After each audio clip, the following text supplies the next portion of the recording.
and act like there's no. We get nervous teeing off in front of a gallery on the 10th hole at Eastmoreland. Crunch Time, brought to you by Crunch Fitness, with memberships as low as $9.99 per month. Find your Crunch Time in Portland, Vancouver, and online at crunch.com. Hey, Crunch Time, brought to you by Crunch Fitness. Memberships as low as $9.99 a month. You can find your Crunch Time in Portland, Vancouver, and online at crunch.com. Got some funny texts I wanted to read. I do have a few NFL notes I want to get to, including why does a team have to do this? But we were talking before we brought Shane on about some Blazer draft prospects. A couple of these made me chuckle. You know what? I'm just so tired of being honest with people about being excited about you do sports. you, boo. I'm sorry I care about our team. I'm sorry I want them to add a good player. That's my bad. You be loud, you be proud. No, that's my bad. You do you, boo. Coming up next, dirt bitches about the Blazers.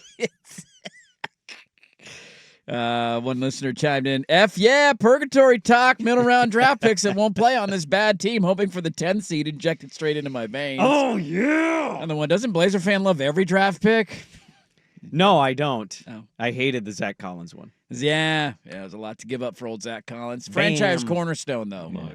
Franchise cornerstone. Kevin McHale, Rasheed Wallace. I can play Blazer draft pick history with just about anybody, and all of the dudes that were supposed to be the next great thing. And how many have we had over the years? How many next great things have we had in this city?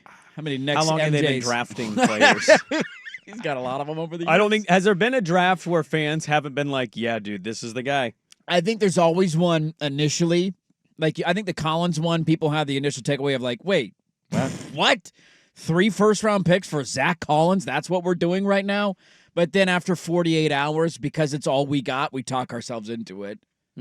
I mean, look, I've been there before. I talked myself into Mario Hezonja after a precenized game. You know, he was a lottery pick. I do. I remember that. Yeah. I did that. I've been this fan. This is why I'm trying to help people. I'm trying remember to Sauce Stock. What was his name? Nick Stauskas? Nick Stauskas. Nick Stauskas won me $100. By Marcus Greaves had to pay me $100. Beating the Lakers. Nick Stauskas went off. Walter Berry was going to be the savior of the franchise back in the day. Walter Berry was I think the he was guy. a 6 pick, 6 or 7. I mean, look, Out of St. John's. I yes. will chuckle every time this kind of stuff gets brought up on the show, but I want you to you fly your freak flag, dude. Look, anytime you want to get excited about a prospect, I want him you do to it. find that diamond in the rough. Do you think it's a deep draft? Yeah, compared to some of the other drafts we've seen in years past, I do. So I guess my only perspective here isn't like, guys, this is what it's going to be to make them a contender. They have so many more things to do. Yeah. Trades that need to be executed. I hated how they handled the end of the season. Kiki and I was going to largely be our savior. Sebastian Telfair was the second coming. Quintel Woods, baby. I'm just saying, like, I agree with everybody on all the negatives about the franchise. I'm just simply pointing out if it's a much deeper draft than the last few years, there's a piece to be found. there at maybe 11. is a piece to be found there. Here's the reality, too, about the NBA. This was my Rory McIlroy take, although I had a better track record with him than I do the Blazers.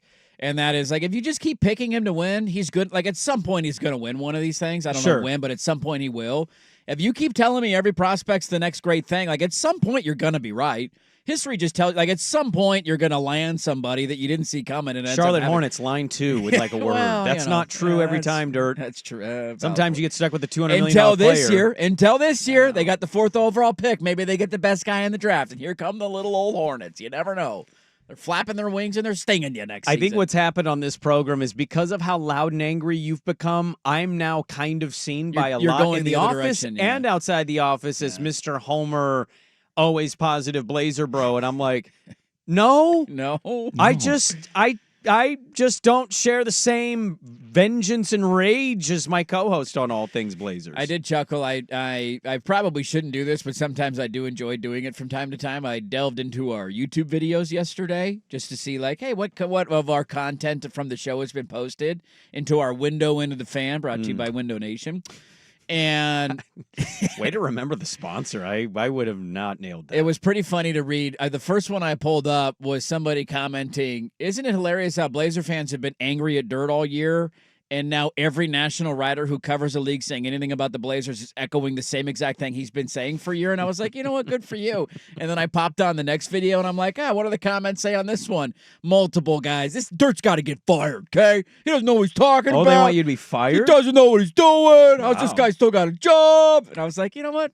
Good for you, buddy. Better you than me. Yeah, man. You want to absorb my salary? I think it works that way. Ooh, that would feel weird. That would feel a little weird. Why is Sprague solo now? Well, they doubled him up. It was dirt or the money. He's living great now. I chose the money. A couple thoughts here. Martell Webster was the next Ray Allen. He was.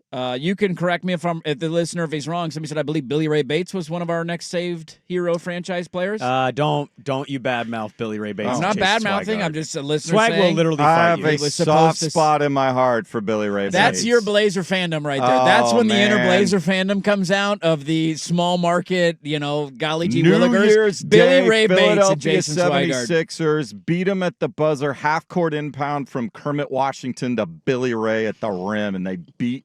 I'm trying to remember if it was the year that the Sixers won or the year after the Sixers won the title. I can't remember if it was 83 or 84. Sounds like the heart's not the only soft spot you have for Billy Ray. You know what I mean? No, that's not soft. Huh? What? I think we're talking about two different areas. That just took a weird turn, man. I didn't see that coming. Cat pervert. All right, Crunch Time brought to you by Crunch Fitness. Memberships as low as some shows are killing off Billy Ray Bates, and we're talking about having sex with Billy Ray Bates. This is true. There's two different programs there. You gotta find your mojo out there.